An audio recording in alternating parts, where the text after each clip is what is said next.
Hey everyone, Hassan here, and I got another Power Rangers Super Megaforce review for you today.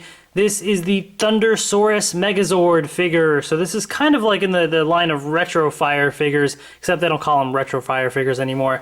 These are like the Megazord action figures. So this is the Thundersaurus Megazord, the main Megazord from Power Rangers Dino Thunder. This is one that kind of went a bit under the radar, it seems. I believe this is new.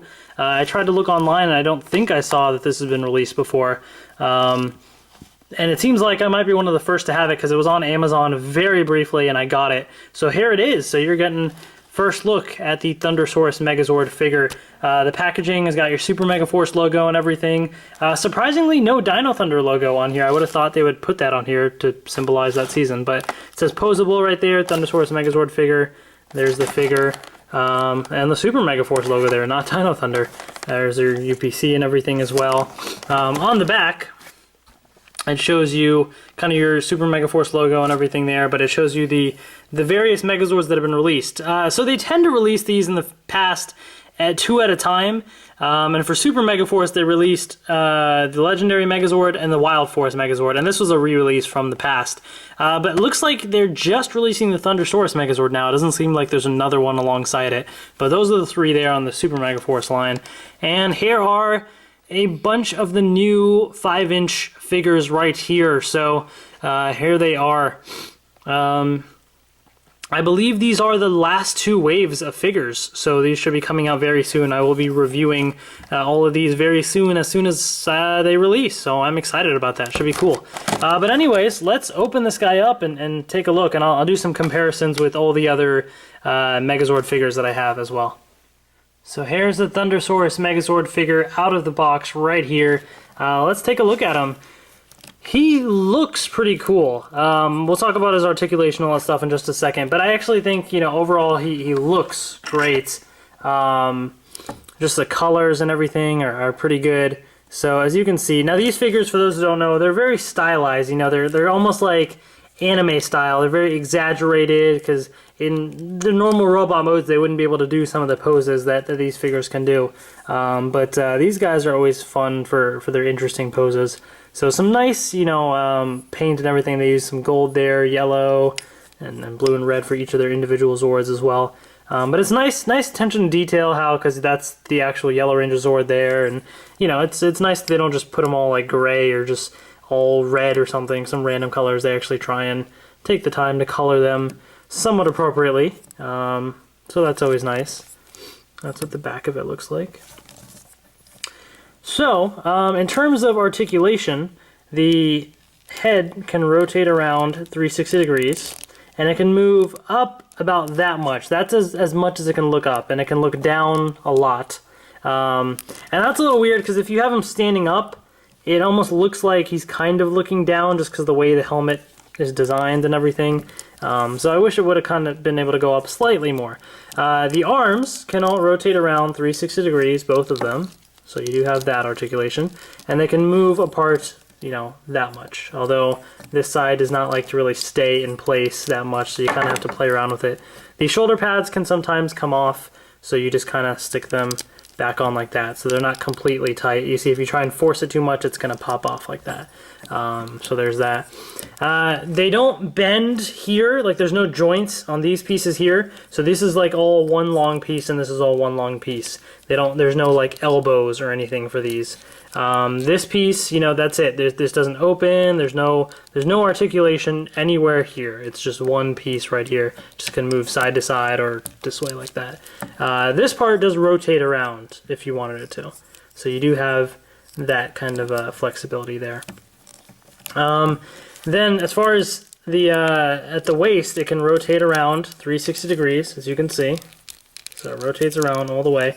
The only thing that sometimes gets in the way, though, is the Yellow Ranger's Zord right there. So you just kind of have to, you got to like force it a little and kind of get past it if you really want to do that. For the legs, there's a good amount of articulation there. This part kind of is unfortunate because it really doesn't stay up. It just falls down, so that kind of gets in the way sometimes.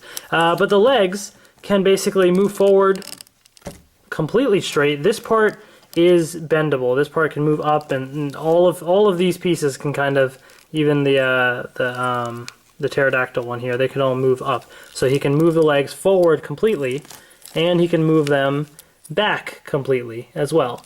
So that's nice, and he can even move them to the side. Now to the side, it can't completely, you kind of have to play with it a bit. If you just pull up the legs, it's not going to go on its own. You have to like lift up the side pieces and then fold the rest, and then he can kind of do the split. So he can do it. You just kind of have to lift it up manually yourself a little bit in order to get him to do that. Move that out of the way, that gets annoying. He does bend quite a bit back at the knee, so a lot of range there, so that's nice. And this does rotate around 360 degrees. The feet do move up and down. They don't move side to side or rotate or anything, but it just moves up and down like that. So a good amount of leg articulation there. The arms are the ones that are lacking in the articulation a little bit.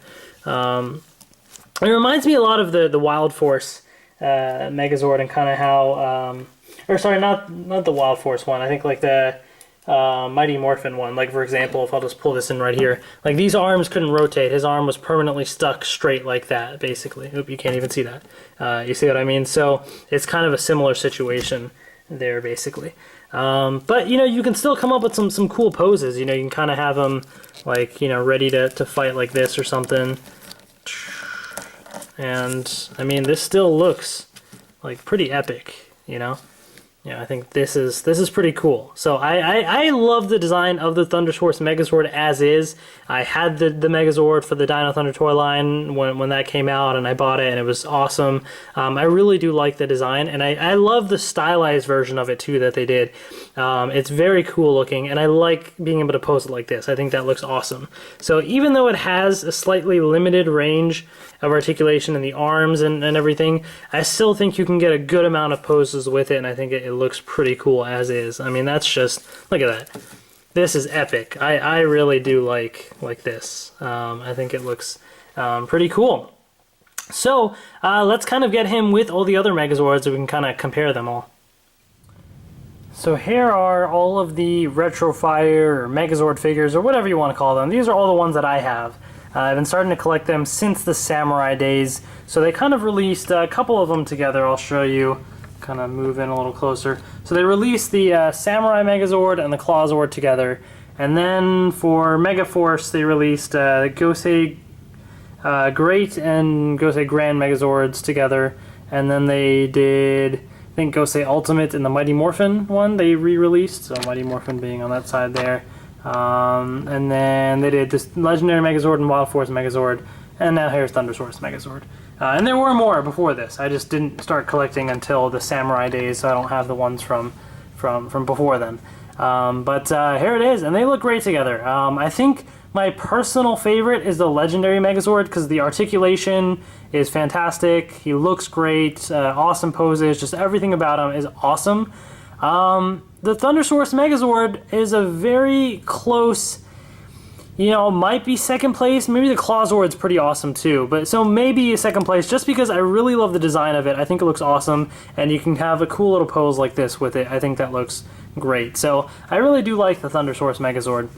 If you're a fan of the design, if you're a fan of Dino Thunder, then I think this is definitely one to pick up. There's no Ranger key or anything with it. It's just a figure, but I think it looks great, especially if you have other Megazord figures. Having it in your collection is pretty awesome. So that's that. That is the Thundersaurus Megazord. If you guys have any questions about that figure, let me know, and I will try and answer that for you in the comments below. Please subscribe if you haven't already. Lots more reviews on the way for you. I did this one quickly. I do have other reviews still pending, but I want to do this one because I know not many people have seen it, so I wanted to show you guys the Thundersaurus Megazord first.